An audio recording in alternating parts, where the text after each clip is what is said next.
don't panic.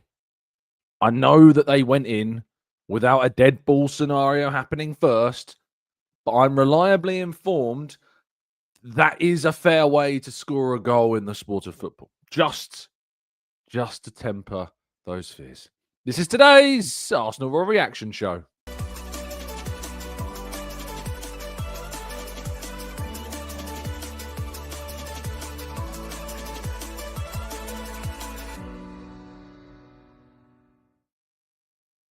Hello and welcome to the Gooner Talk, back again with you guys and girls for another episode of what is indeed the Arsenal Raw Reaction Show, joining you the morning after Arsenal's 2-0 victory in the League Cup fourth round. It's strange, the League Cup. It's like you get through 2 rounds and suddenly you're in a quarter-final. But that is exactly what Arsenal have achieved. They are into the quarter-final of the competition, having just beaten Brighton 2-0 at the Emirates Stadium on Wednesday night. It was an eventful evening of football, and we're going to talk about the broader ramifications of the competition for all involved. But it's going to be very interesting to see what goes down, what happens, especially with Arsenal's quarter-final fixture, because there's some interesting questions, I think, associated with that too. Good morning to all joining us live in the chat box. Thank you so much, as always, for doing so. Thank you for being here. Knowledge, good morning to you, to Mike, to Adegoke, to Claire, to Jamil, to Runs with Cows. We've got Claire and Paul and John and Granddaddy Gooner. We've got Martin. We've got Carl and Amber Lee. We've got Sarl, in the chat. Pam, good morning to you. John, Matt G, and Clincy. Good morning to the rest of you as well. Thank you so much, all of you, as always, for listening. And thank you so much for your listenership every single day. If you're new to the channel, we do this every day, 8 a.m. UK time. Make sure you check your time zones if you're elsewhere in the world. But there's no need to turn your notifications on unless, of course, somehow you manage to forget each morning, and sometimes YouTube doesn't want to even notify you then. So just know it's this time every day. Maybe you could even set a personal alarm like 2 minutes before 8 o'clock, because I'm always on time. This show never starts a second after 8 o'clock. Not once, not ever, never happened. I'm definitely not lying. So make sure you set those clocks and those alarms. I think he said set those o'clocks, as if that's kind of a phrase. Just the clocks. Just worry about them. Don't worry about the o'clocks. The clock itself, we'll worry about that. But good morning to you all. Thank you so much, as always, for tuning in and joining me. Really appreciate you being here. And without further ado, if you could drop a like on the video and subscribe to the channel, we will indeed jump straight into today's slides, which, of course, round up yesterday's victory over Brighton. A 2-0 win. And I'll be very honest with you, in the opening stage of the game, which we'll talk about in just a second, I didn't think the game was going to end this way. The risk of a clean sheet being ruined, which is not a nice thought, actually, when you say those words out loud. But in the context of football, clean sheets being ruined is not something we've had to deal with all that often this season. And yet again, Arsenal have somehow managed to keep yet another. But for a long time in this game, it did feel like that was not going to happen. But even despite making wholesale change to the team, Arsenal managed to find a way to win and get through to the quarterfinals of the competition. But yes, as mentioned, there were a lot of changes from that team that beat Crystal Palace at the weekend. In fact, 10 changes. I think the only player who started that game was Emirates Eza, who moved to the left-hand side in this particular game. How you all laughed, by the way. Can I just say for a second how you all laughed at me? No, there's too many changes in your team, Tom. No, that team's too weak, Tom. Surely you can't justify making as many changes. Just for the record, my team that I put forth to you yesterday, I'm just scrolling back through the slides to find it. My team that I kind of put the idea of seeing contained 8 changes. It was 8 changes from the team against Crystal Palace. I said Kepa, White, Mosquera, Hincapie, Skelly, Zubamendi, Nwaneri, Eza, Dowman, Merino, Trossard. And you all laughed. You all laughed at me, but Mikel Arteta had other ideas. He had very, very different ideas indeed. He wanted to go even more inclined to change much more of the team. And Arsenal, of course, started with Kepa in goal, White, Mosquera, Hincapie, Lewis Skelly. We absolutely predicted that back five. Well, not predicted, but that was the back five that we put into place. Norgaard, Merino, and Nwaneri was the midfield. So we got 2 of those, even though Merino was my centre forward. Dowman on the right, which again was what I'd put in. So happy days indeed. Ezra on the left, and making his debut for Arsenal after making unofficial debuts during the pre-season tour. Andre Harriman-Anous, the 17-year-old centre-forward, was given a dream opportunity to play and came very close himself to scoring on the day as well. We'll talk about some of the performances, I imagine, and you might have some questions around these in part 2. So save up those questions for later. Prepare those, get them ready for part 2. But overall, I was very much excited when I saw the lineup because, League Cup games can be, let's be honest, they can be dull. There were definitely people in the Arsenal fan base, in fact, because I know them, that were very much like, we can chuck this competition in. Just to focus on the league, focus on the Champions League, focus on the FA Cup, competitions that don't have a bit of a rhetoric. And I will admit, I am a fan that very much has a sense of about the FA Cup. About the League Cup. Not about the FA Cup, goodness no. But the League Cup, there isn't really a word. It's just that noise. That's how I feel about the League Cup. It's just a bit... I don't really know how else to describe it. And the reason for that is because if you win it, the only people that care are you. If somebody else wins it, it becomes a bit of a kind of a... But I realised yesterday there is one context where the League Cup is impressive to win. And that makes it sound like it's not impressive to win it at all. And let's be honest, it's all right to win it. It's cool if you win it. The two-legged semi-final in January makes this cup a bit of a laughing stock. The fact that you get UEFA Conference League qualification if you win it makes it even more of a laughing stock. But there is another context, and that is, I think, if you win it with other competitions. Because suddenly your single trophy can become a double or a treble or a quadruple. And I think that's the context in which the League Cup is impressive. So Arsenal at the moment, I think we can all agree, are favourites at the moment right now for the Premier League title. They weren't for me at the start of the season. They are now. And it would be very disappointing if Arsenal don't go on to win the Premier League. And that's mad to say just 9 games in, but that is the feeling that we get. Liverpool just lost their 6th game in 7 matches. Man City are fallible, beatable, and I think will drop points, especially if something happens to Haaland. So I think that the League Cup is a competition that Arsenal can win to boost their form, morale, and energy in the last stages of the season. But on top of that, I think it's a trophy which adds prestige to multiple cups if you end up winning them. So that's kind of how I see it. If you just win the League Cup, I don't think it changes the rhetoric around Arteta. Some would argue that's the same for the FA Cup. So yeah, that's kind of where I'm at on the League Cup side of things. So yeah, but happy that we went through. Happy that we're in the quarterfinal. Happy with the draw. We'll talk about that in a little bit as well. But Kepa was called into action early on in this game. Arsenal with 10 changes made in this fixture. There was always going to be a challenge in terms of how we're going up against. And Brighton, to be fair to them, made, I think, 5 changes from their team that played against Man United and were beaten by Man United 4-2 in the league. I tweeted out, I was doing some calculations with Sam Dean before the game about the cost of both teams. If you weren't aware or you don't follow me on X, we worked out that the Arsenal team that started this game cost about £170 million. Hincapie being a loan player at the moment, so a little bit cheeky, but still, he's on loan. We haven't paid any money for him yet, other than a loan fee, most likely. But Arsenal's team cost 170 million. Brighton's team that started this game cost 188 million pounds. Which is quite an interesting stat, I thought, going into this game. And certainly, I think Arsenal were by far the worst of the two sides in the first half. Brighton were the better team. They were more threatening. We made mistakes. There were, I think, a lack of cohesion, a lack of understanding, and these players haven't played together once. Many haven't played together in their partnerships at all. Hincapie and Mosquera starting a game for the first time ever.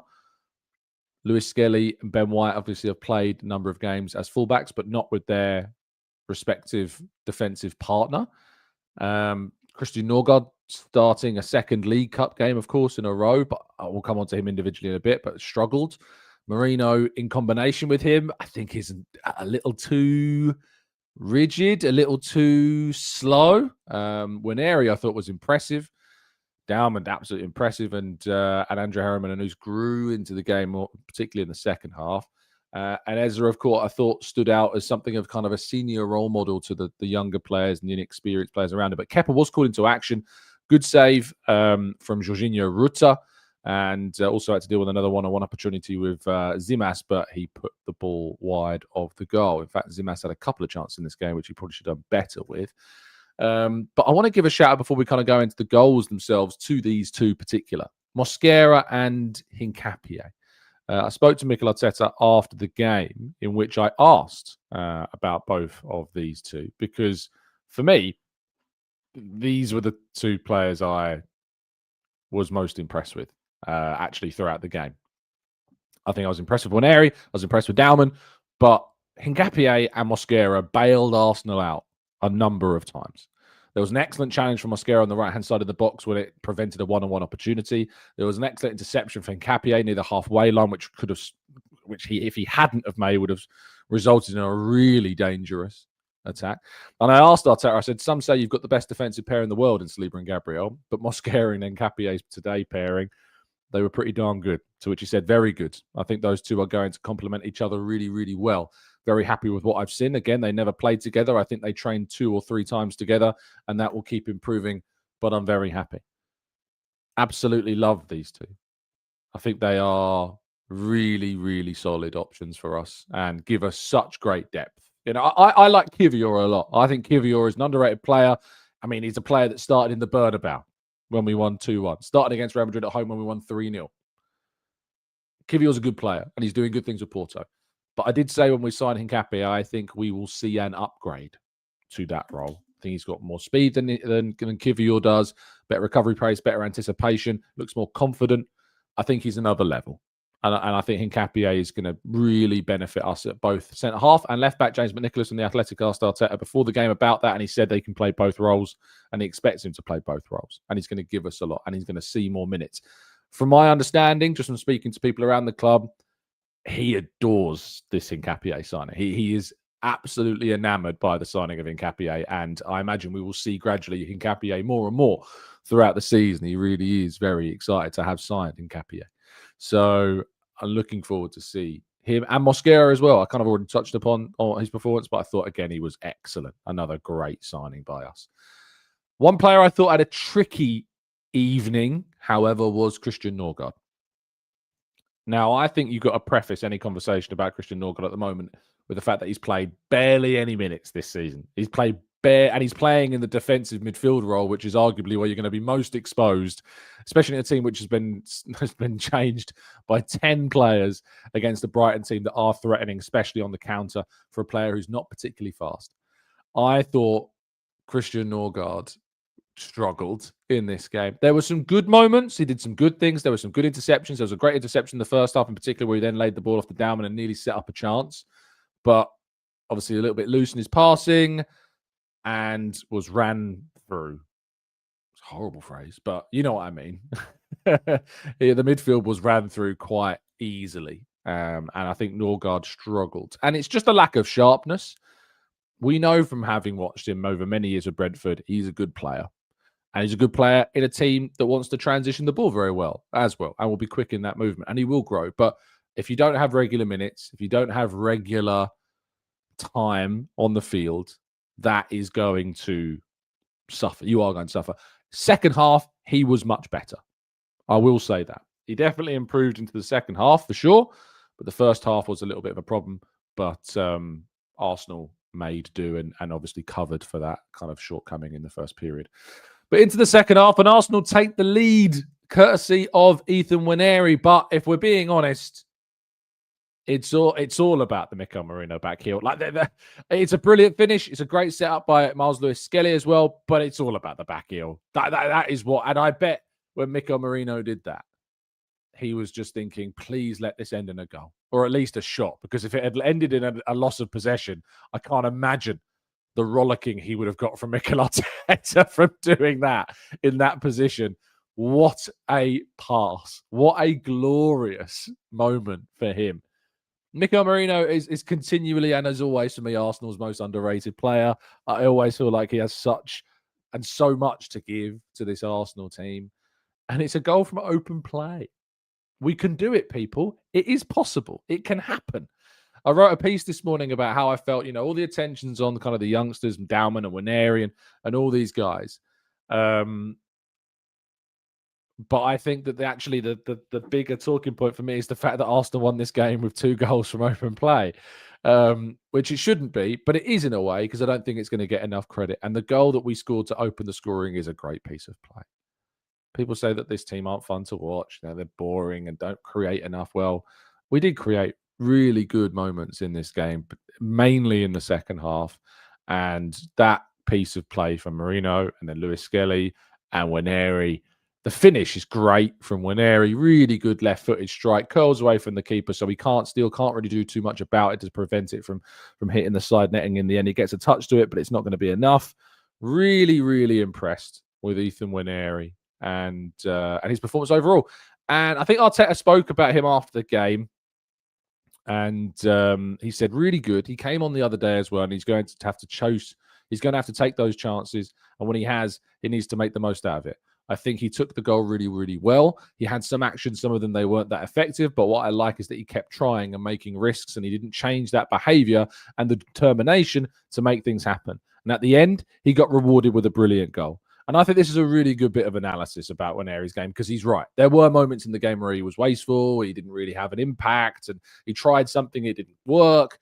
But that didn't dissuade him from the tenacity to keep going, to keep trying. And Arsenal have, I think, lacked a little bit of having players. I know that Eza scored, of course, from that set piece where he kind of was in the box. But from open play in particular, Arsenal need those midfielders that are going to burst into the box, get into those dangerous positions, get on the end of crosses, get on the end of chances. And Nwaneri did that and finished brilliantly. So massive, massive credit to him. It was still a little bit nervy right up until, of course, Arsenal made some changes. Bukayo Saka scoring again.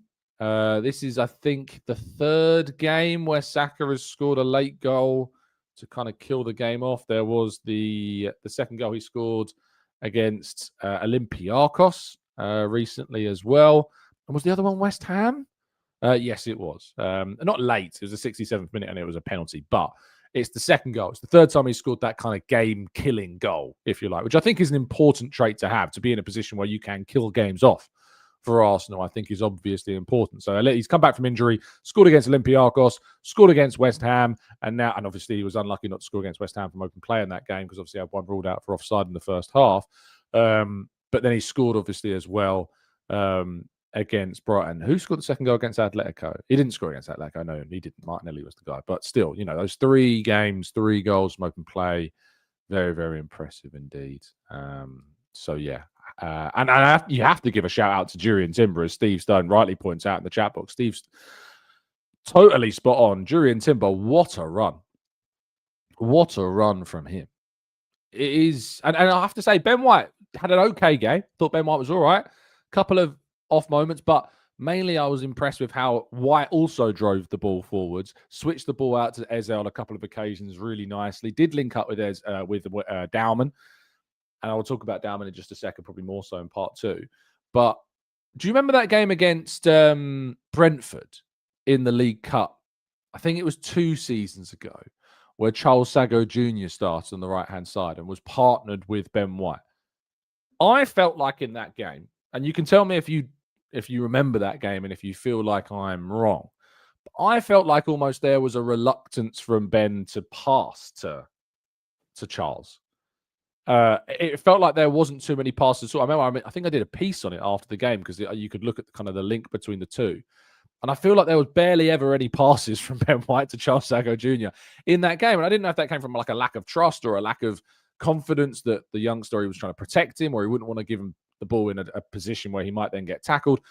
The difference between that and Dowman is like night and day. White was just constantly giving the ball to Dowman. He'd like drive up the pitch, lay the ball off. Dowman would play it back. Dowman would run into space. Even in tight scenarios, White had the confidence to give him the ball in those tight spaces. And that's the difference between a youngster, and with respect to Charles Sago Jr., who I imagine will have a career at some level, some stage, It won't be with Arsenal, sadly, but it will be somewhere else. He needs a loan in January. He needs to find a more senior setup somewhere else. But that is the difference between a youngster where you can just see they've got the thing, and obviously a youngster who has got talent and is going to go somewhere else, but it's not going to be with Arsenal. And I think that was really telling, particular about that. So Dalman was obviously excellent throughout the game for it. And it always is with the context that he's just 15. I really wanted to see him get an opportunity to shoot. He really didn't get that. Obviously, he tried to win a penalty in the first half. He needs to be, and I'm really conscious that I'm talking about a child. You know, he's 15 years old. He's not 16, I think, till the end of this year or start of next year. Is he December? I think he's December, right? His birthdays. But I think he has to be a little bit careful about the propensity to win penalties a little bit. Kind of, he goes down, man. He goes down maybe a little too easily. And I think he recognizes that he's going to get kicked, and his footwork's so good, and his pace and his acceleration is so good that he knows he can win penalties, and he needs to refine. He's 15. It's going to happen with time, but he needs to refine that ability to win them. If you watch the incident back, there's a particular camera angle which shows you in particular how kind of like I think is it Coppola or Pascagli, one of the two. The foot goes down. Dalman's going down before coming anywhere near the contact with the leg. It's obviously only a split second, and it happens in kind of quick moment. But he needs to be able to judge those moments slightly better, so that yes, he knows he can win a penalty. Yes, he knows he's going to be in those moments where the leg comes out and he can go over that leg. But he was looking for it, and I think players everywhere always look for penalties, and they have a right to go to try and win a penalty if the player is going to impede them, and they know they can beat them because it's a genuine tactic of modern day senior level football. But he just needs to kind of like time that moment better to be able to beat the man. Contact happens, then go down, because I think he's sensing the contact is coming just a split second too early. But that split second is the difference between getting a penalty and not getting a penalty. So it's strange. It feels like we're coaching diving. It's not. It's more about this idea that you can beat your man. You're going to get impeded. You then need to be able to be fouled. Basically, you have to. The art of being fouled is what he has to kind of be refined in his game. But no, it wasn't a penalty, and if it happened against Arsenal, I wouldn't want to see that given. So he does go down rather easily. Tom, who is the Aha? It's Andre Harriman Anous. That is who the Aha is, because Andre Harriman Anous, of course, was critical to the winner. It is Timber's pass which finds Aha. Who is? I mean, Arteta spoke after the game and said this. He said it would have been absolutely special if he had scored, and it's a difficult one-on-one opportunity. The keeper rushes out very quick. Keeper does a good job, but Bukayo Saka is on hand to take a touch. Now, some players in that moment, when the ball comes to their feet, will just strike from there, but he's not going to do that because he is of a world-class level. And the extra little touch and time that Saka takes on the ball is what gives him the space to be able to score this goal. It might, to some, look easy to just, the rebound falls to him and he gets the chance to score. But those little extra touches and pieces of time that he takes on the ball before then hitting the shot in a more favourable position is what separates the great players from the good players. And that, I thought, was certainly worth picking up upon. The draw, of course, Arsenal went on to win the game, and we'll talk more about some of the players that maybe you feel have not been spoken about enough, or other points as well in part two. But just to move on to the draw before we go on to part two, I think Arsenal just want a home draw. I know that Mikel Arteta would have wanted just to get a home draw in this game. And frankly, that's all I wanted. My Chelsea colleague Bobby Vincent was up in Wolverhampton for a midweek game, and now he's got to go to Cardiff for Chelsea's game in the quarterfinal as well. So there's a good chance, I think, that we might see Arsenal, Chelsea, Man City, and Newcastle as the final four. There'll be no easy semi-final if Arsenal make it. And of course, this is a replication of the quarterfinal game between Arsenal and Palace from last season. Arsenal drew Palace in the quarterfinal of the competition at the Emirates last season, before then, of course, were knocked out by Newcastle. There is a little bit of me that would quite like to get Newcastle in the semi-final. I might seem mad to you, but there's just a little bit of me that really quite likes getting revenge over teams. And Arsenal were roundly beaten last season in the semi-final by Newcastle. What's interesting, though, about this game, and I don't know if any of you have picked up on this yet, the game against Crystal Palace is due to be played in December. I think it's the week starting December 15th. That is when this game is meant to be played. The week starting December 15th is when this game is meant to be played. Now, that can't happen, I don't think. The reason why that can't happen is because Crystal Palace are due to play in the UEFA Conference League on the 18th of December. They are due to play against KUPS on the 18th of December in the UEFA Conference League. I don't know where this game now goes, because Arsenal are due to play Club Brugge, the week before in the Champions League. Arsenal are supposed to play Club Brugge the week before in the Champions League. That game is locked in. I mean, I've booked my Eurostar for that particular trip. They're set to play Club Brugge on Wednesday, December 10th. And then the week after, they're supposed to play the quarterfinal of the League Cup. But that week is the week of the UEFA Conference League. Now, Crystal Palace, the week before, when Arsenal are playing Club Brugge, are playing another UEFA Conference League game. They're playing away to Shelbourne in the UEFA Conference League on December 11th. So it's not like Arsenal's game is going to move from Club Brugge, because they have a Conference League game then. So trying to work out when on earth this game is going to actually happen. I mean, if we just have a quick look at the League Cup semi-final dates. Just have a quick look at when the semi-final is going to be played. Dates and rounds. Let me see if I can work this out. Final date, results, fixture, stats, rules. Is it on this website page? Please. So the semi-final first leg is set to take place on January 12th. The week commencing January 12th. So if we go into January, at the moment, the game against Aston Villa is set to take place on December 30th. I think that will probably change. Arsenal are set to play Brighton at home on December 27th. Again, don't know if that's going to stay where it is at the moment. And they're meant to play Bournemouth on Saturday, January 3rd. But I think there's a chance that could change as well at the moment. They've then, on the Wednesday, January 7th, got Liverpool. Now, my feeling is that could be the game that moves. I have a feeling that could be I don't know, but I feel like Arsenal-Liverpool could be the game that gets postponed, and Arsenal end up playing their quarterfinal in January instead on that Wednesday. There could be a chance that Arsenal-Liverpool gets postponed. I don't know that for a fact, but there could be a chance that game is the one that gets postponed. Arsenal's match at home to Liverpool.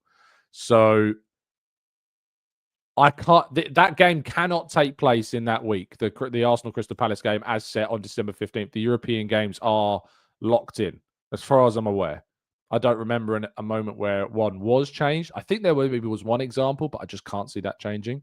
So I think Arsenal's game at home against Liverpool is a prime candidate, maybe, for being changed, because obviously the semi-finals take place the week commencing the week after.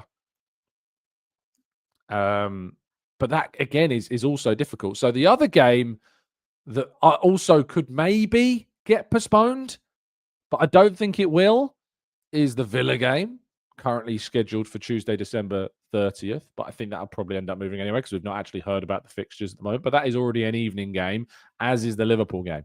So Villa or Liverpool at home at the Emirates could be games which change. That's my prediction. Otherwise, I cannot see how on earth they're going to fit those games in. And again, it speaks to the ridiculous nature of this competition. The double-legged semi-final is a madness. It's a madness. And if we didn't have a double-legged semi-final, obviously you could just put the quarterfinal on the week that you would initially do the semi-final first leg. That's what they could do, and that's what they should do with the League Cup. The fact that it has a double-legged semi-final is a joke. It's an absolute joke that it exists still, and it needs to be changed because it creates scheduling nightmares like this. So that's what might happen. But I cannot see how Arsenal's game against Palace will go ahead. I just cannot see how it will go on that particular day. It will go ahead eventually. I just don't see when that is going to happen. Obviously, we got to briefly discuss the other results that have led to this draw. Crystal Palace winning 3-0 at Anfield. I mean, imagine if you're a young Liverpool fan. Just imagine this, your parents have got you tickets, you're really excited. Maybe even you've won a competition or you've been given an amazing day out to go to your first game. Tickets at Anfield are really hard to get. Just like at the Emirates, tickets are really hard to get. There are ballots, there are real difficulties to get tickets. And you're a young Liverpool fan, and for the first time ever, you get to go and watch your team play at Anfield. You've just witnessed your team lose 5 of their last 6 games. And now you go into the game against Crystal Palace at home in a cup 4th round with a chance of going into a quarterfinal. And the lineup that Slot chose was madness. Absolutely madness. If Arsenal had have done that, look, I have my issues with the League Cup. I do.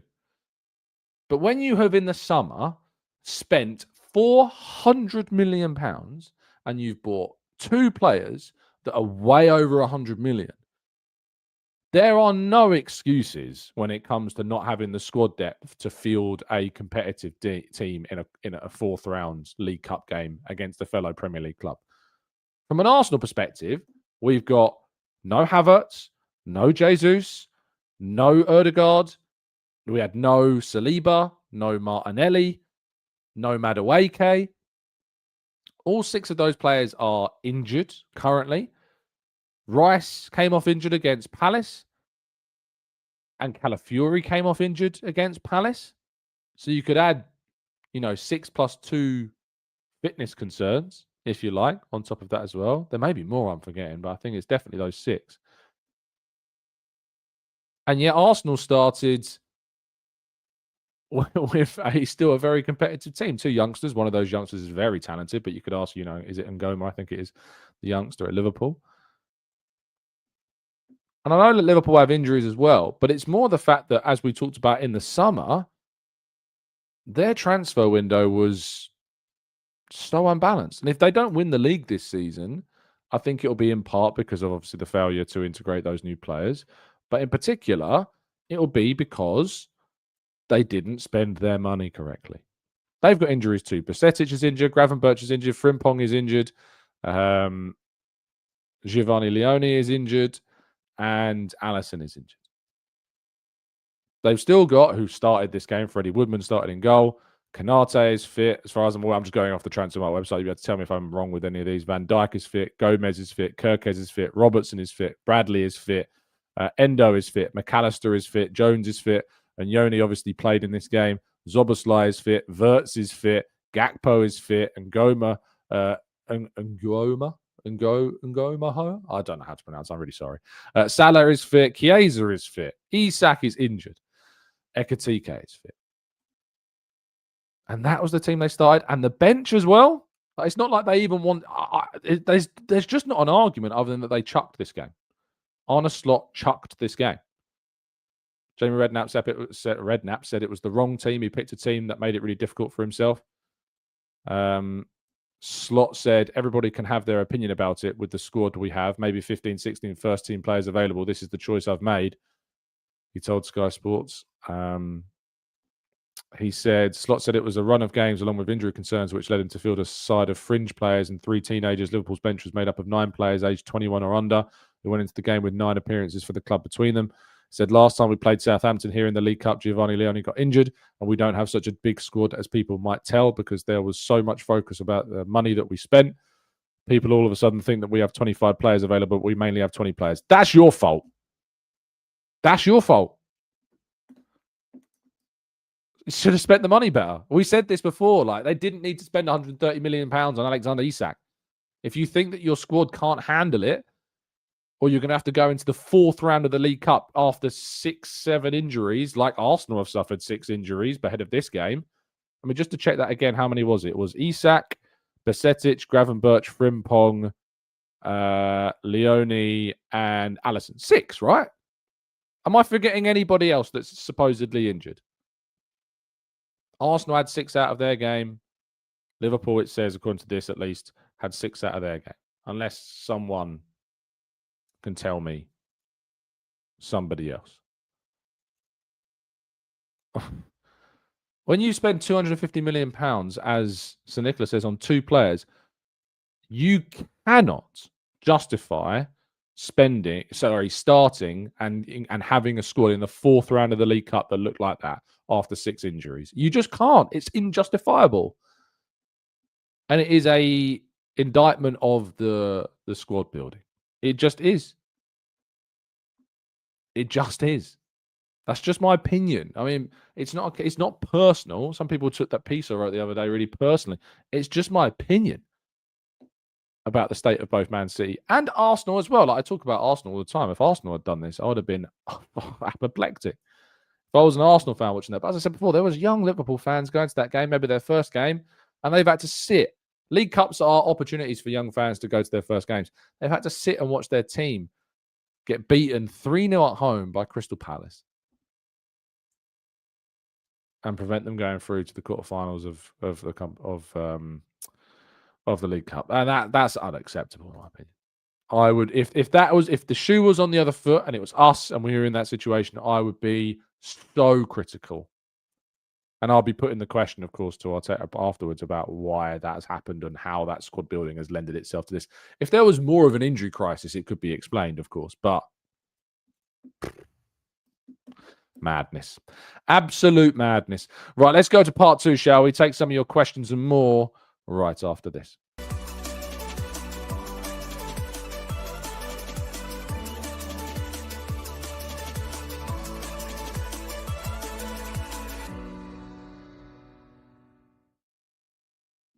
Right, this is indeed part 2 of today's show where we're jumping into the chat box and taking some of your questions from the chat box. Sorry that part 1 went on a little bit longer than it usually does.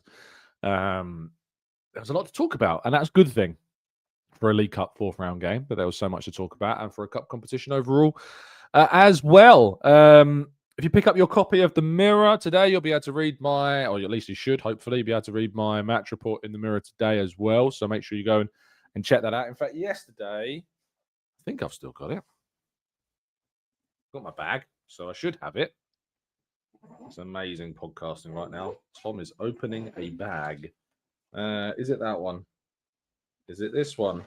I think it's this one. Yeah, so yesterday's Mirror, if you picked it up or you saw my tweet. I picked up the wrong one. No, I haven't picked up the wrong one. If you have yesterday's copy of the Mirror, of course, you'll be able to see the piece over here that's in it on page 57. And I don't have this morning's copy yet of the Mirror, but you should be able to go in there and read the match report from yesterday's game as well. So go and check that out, or maybe it's in the Express or the Star, one of those. Obviously, our match reports go to each of them. So go and have a look. If you'd be ever so kind and pick up a copy this morning. Right, let's go to Zeke says, I think Slot basically decided to take a hit and gamble on his players being fresh and deliver against Villa to get back on track in the league. I hear that. I absolutely hear that. But I still think that they could have been on the bench. I still think he could have had a stronger bench and had players to come off the bench and change the game maybe in their favour. But Yeah, not ideal. Mike says no set piece goal, no party. I don't think we feel, I don't even feel like we really won yesterday. Not without one of those set piece goal. Paul says we bought a world class defender for £30 million. We got another in on loan. We are smart while Liverpool are negligent. Raz says slot is another. I'm not reading that out, Raz. That's just mean. Joe says, oh, awesome. You have an article in the Mirror. I do indeed. That's who I work for. So if you want to go and check the pieces out, feel free to go and do that. Chadwin says, Tom, we're playing so well with the 20th in the league on Sky Sports if they should remove the set plays. Shay says, I was wrong. I am so glad Arteta proved me wrong. I wasn't convinced he'd rotate as much, but he did. Well done. See, this is what I love, when people hold their hands up. You got to hold your hands up. I do it too much. But it's important to do that. If you're proven wrong, hold your hands up and say, I got that wrong. I've been proven wrong. And I'm glad because Arsenal come first, always. It's not about the proudness in our opinions. It is indeed about the success of our team. Kirill says, and thank you so much for the kind donation, says, hi, Tom. Lisbon was amazing. I loved it so much. It was fantastic for my lack of absence. A super chat now. I highly recommend Portugal to everyone. I've been to Lisbon myself. It is a great city. Very hilly. It's a calf workout, I will say that, if you do go to Lisbon.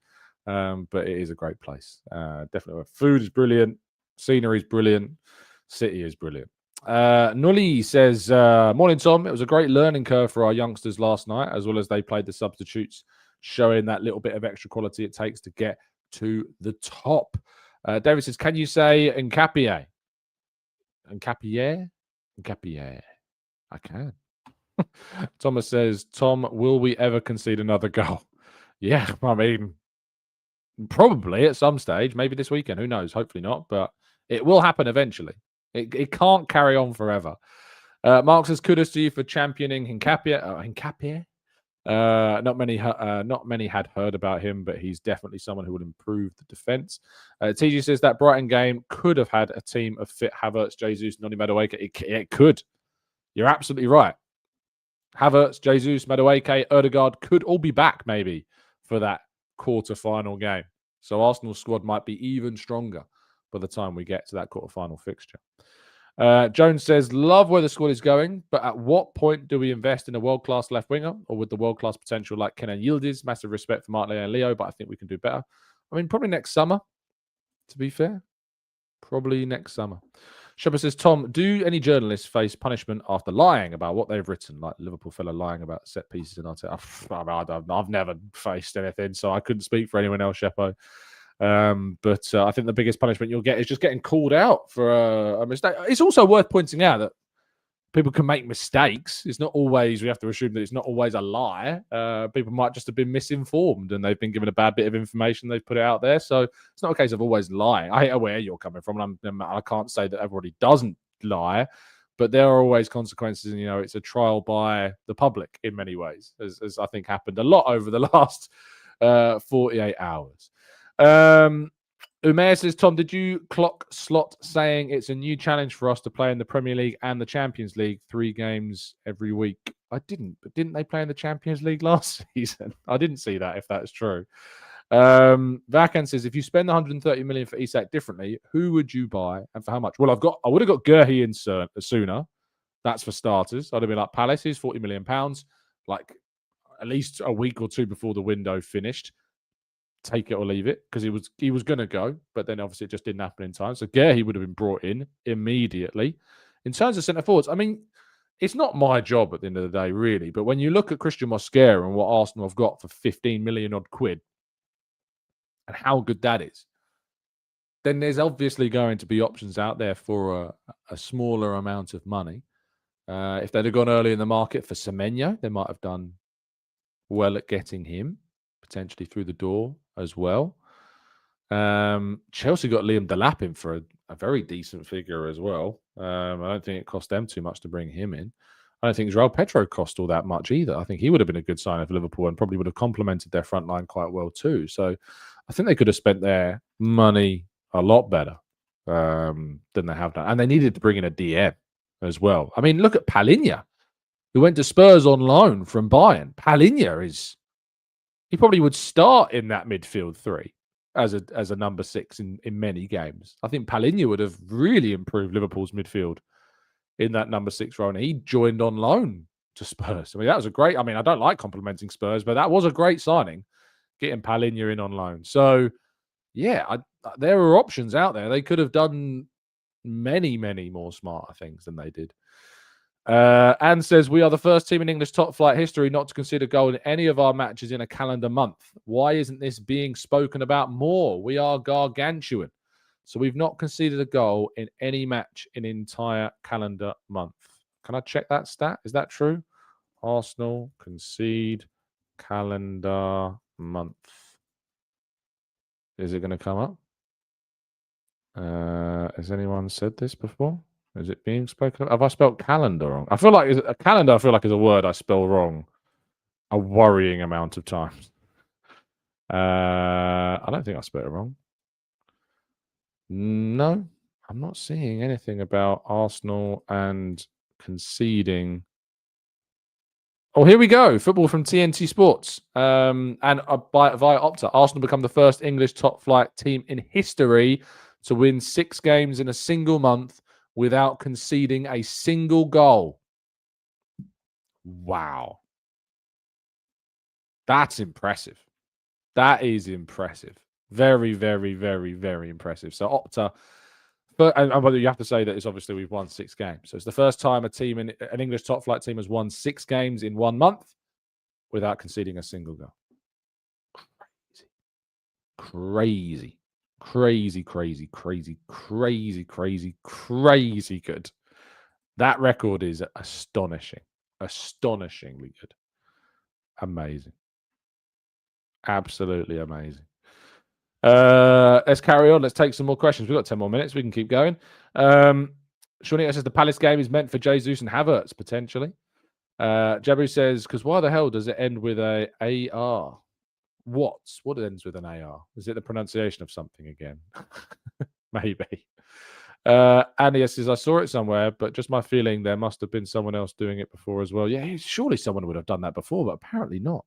Yaya says, Cherky looking more imperious for City. Great watch for the aesthetic style of play. Merchant. Yeah, he's another Doku, isn't he? Like, it's just whether or not he has the end product as well. You know, that's the question mark about Cherky, same as we had that question mark about Doku.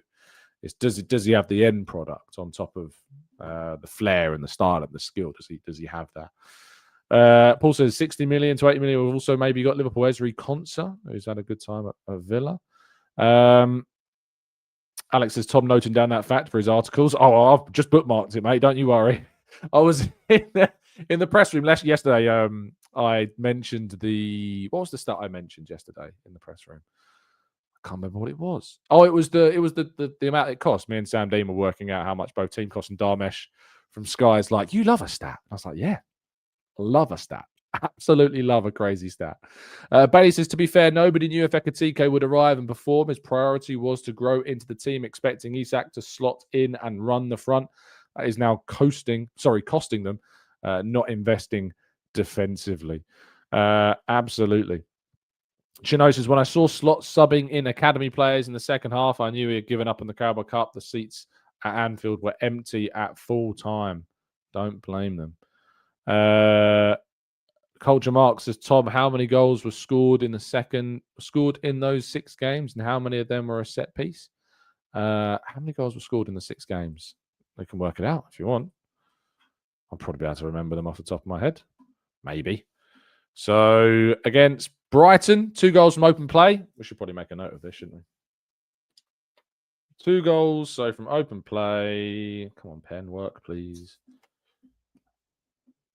Open play and set piece. So 2 goals from open play against Brighton. 1 goal from a set piece against Palace. 2 goals from open play against Atletico and 2 goals from set pieces. Against Fulham, 1 goal from a set piece. Against West Ham, Rice scored. That wasn't a set piece, was it? Saka's penalty was. What was Rice's goal? Ball came in from the right, kind of parried out, and then he hit it in. Was it Eza? No. You tell me, was Rice's goal a set piece? I feel like I don't remember Rice's goal. Let me just quickly search it up. I need to watch it now. Rice, West Ham, goal. Let me see it again. Declan Rice's goal against West Ham. So pick up the ball on the right-hand side, play it through. Eza has the shot, and it's parried out, and Rice scores. So, no, that is not a set piece. That was from open play. So that's 5 apiece so far. Olympiakos, Martinelli. Martinelli's goal. That was where Gyökeres hit the post, and then Martinelli tapped it in. So that was an open play goal. And then Saka scored in the 91st minute. I think that was from open play, was it not, as well? I think he scored from the left-hand side. Olympiakos. The goal was, if someone posted a video of it, see if I can find it anywhere. Here we go. Oh, no, it won't let me do it. Is this the goal? It won't show me the goal for some reason. I don't know why. But I'm pretty sure it was from open play. I think Saka's goal was from open play. So some of you in the chat box will tell me, I'm sure. You can't include Saka's penalty. We all know that pens don't count. Well, it's still a set piece. It is a set piece, so it has to count. But if Saka's goal was indeed from open play, which I think it was because it was scored from the left-hand side, 7 goals from open play, 5 goals from set pieces in Arsenal's month of October. I'm just writing that down. 7 goals from open play, 5 from set pieces. Cool. Okay. Yeah, Odegaard threw ball to Saka and finished from the left. There you go. Amorogana says, Tom, all goals start at some point from a set piece if you go back far enough, so that means nothing. Are you goal kicks, throw-ins, etc.? Yeah, I mean, even centre circle kickoffs are set pieces technically. So, yeah, you could argue all of them will start from a set play somewhere.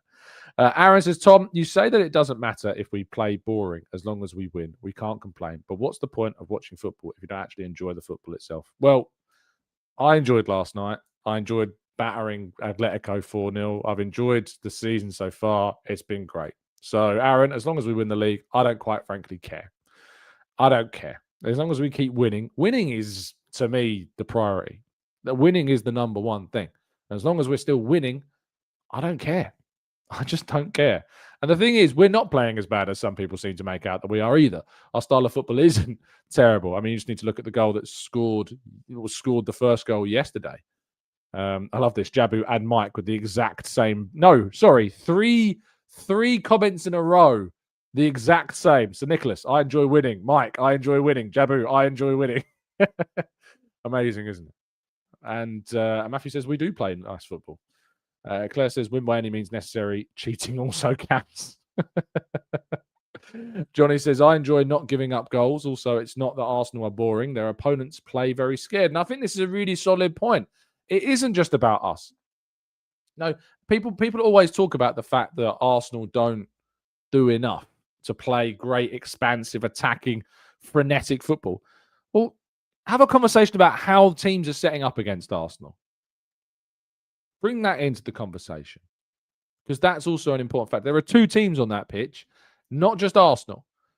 Liverpool might be more fun to watch, but my goodness me, they've lost 6 of their last 7 games. So if you want to enjoy more frenetic, chaotic, unpredictable football, feel free to go and head over to Anfield if you like. But I guarantee you at the full-time whistle, you're not having as much fun as Arsenal are right now. Nifty Legend says, what is wrong with our fans? Always complaining about something. We win, they complain. We lose, they complain. Sooty says, we have to play boring because teams don't play us. They play in a low block or a mid block. Amorogana says, Tom, tell Wolves boring football matters. They're bottom of the league and out of the cup as well. Damola says, we love winning and we love winning beautifully, which is what Wenger, Emery and Arteta have brought. Some more. I mean, I don't know what you were watching about Emery. I know that goal against Leicester will go down in history as one of the nicest goals Arsenal scored, and it happened during the Emery era. I get that. But for those that really did sit through and live through Emery's football at Arsenal, it was not winning beautifully. It was not beautiful football. There were beautiful moments brought about because of the talent we had in that team, but it was not a beautiful style of play.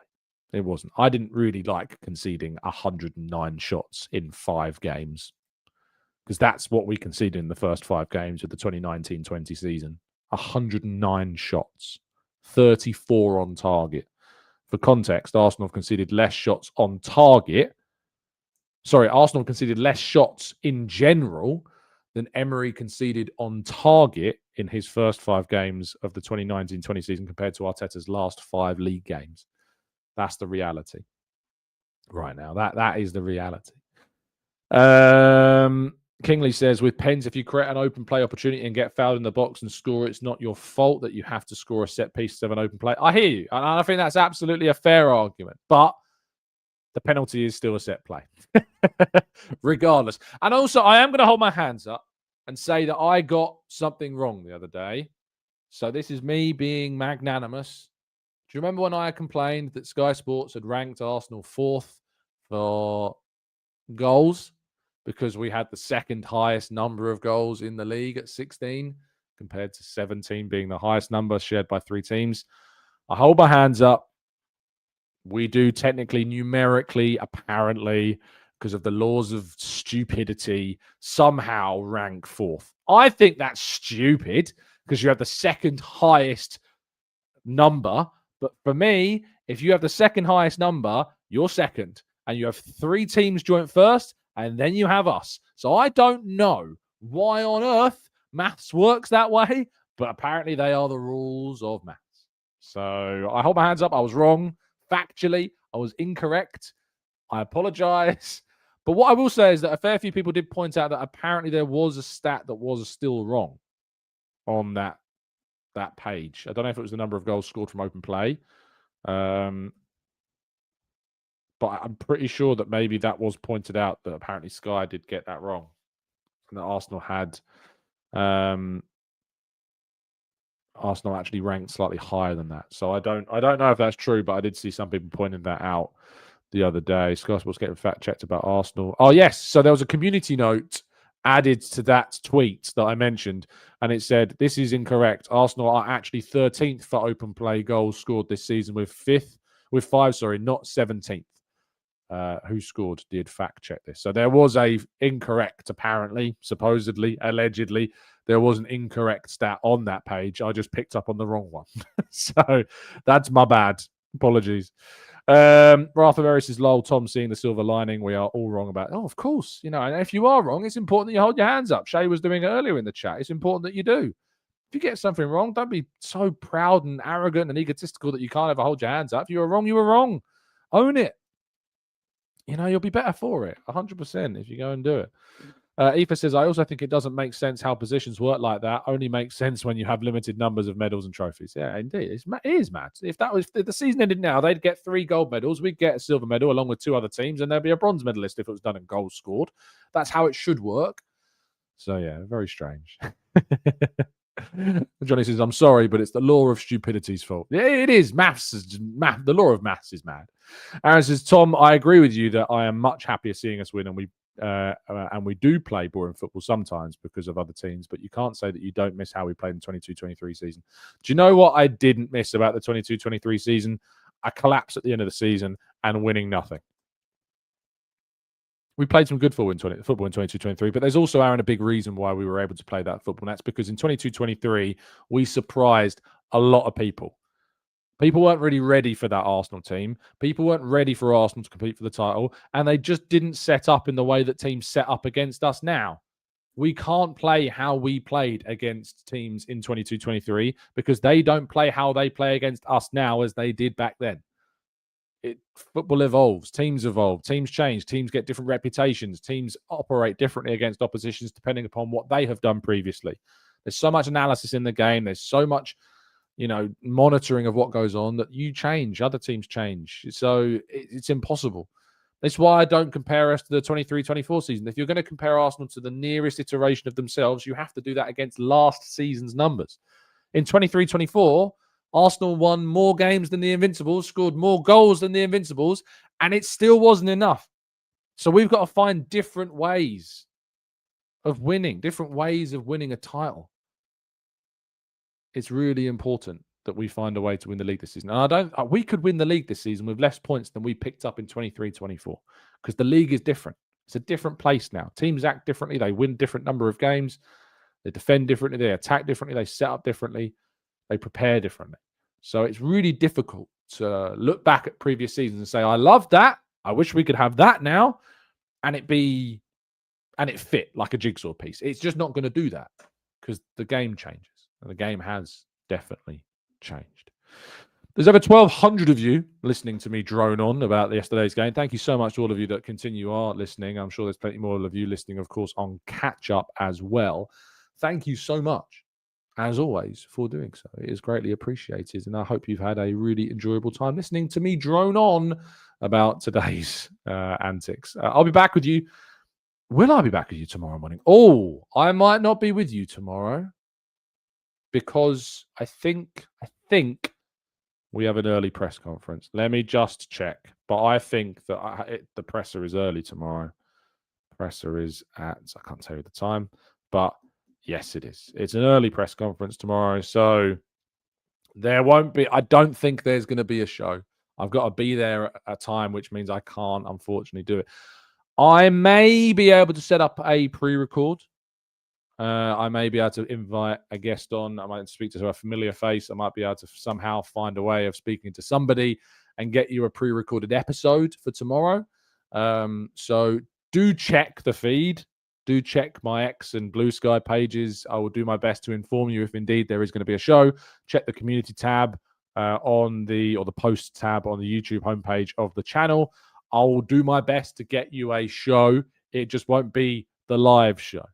I'll also endeavor to make sure that my microphone is turned on because when I interviewed Laura, I'm very sorry because I know it wasn't. So, yeah. I'll see. I'll wait and see if I'm able to get you a show recorded for tomorrow morning because I don't know if indeed I'm going to be able to, but hopefully I will get you a show. I can't do it at the training ground Vacan. I wish I could, but I can't. For many reasons. So I can't do that. There's legislation. There's the fact I'm technically on shift. I don't do the channel when I'm working in the hours of that. I'm on a day off today, so I don't have to worry about it. But yeah, is Blue Sky still a thing? Yes, absolutely still a thing. It's a wonderful place. Unlike that cesspit that Twitter is or was and has now become. Yes, indeed, Laura Kirk Francis. She was brilliant. She always is brilliant and was so on the show, other than the fact that she forgot to tell me that my mic wasn't turned on. So I fully blame her, and it's nothing to do with me being an inconsiderate and forgetful idiot. It's nothing to do with that. Anyway, thank you for listening. Really appreciate your time. I hope you have an absolutely fantastic rest of your Thursday. Enjoy yourself. Stay safe, stay well, stay happy and respectful. We'll bring you, hopefully, a show tomorrow morning. And, of course, I'll be returning to you on... oh, my goodness, there's not going to be a show on Saturday. Is there? Hold on, let me check. Is there going to be a show on Saturday? Because we're at Burnley, and I'm getting an early train to Burnley, so I need to quickly check what time my train is. Oh, my goodness. I'm going to have to pre-record 2 shows. Skip this. My train. Oh, my train's at 10 to 8 in the morning on Saturday. What am I going to do? What am I going to do? There's 2 I need to record 2 shows. I'll have to record a preview. Maybe I'll reach out to the Discord. I'll do it. I'm going to do it right now so I don't forget. Discord, preview. Where is the preview channel? Is there? Did I? Yes, members podcast. Here we go. Here.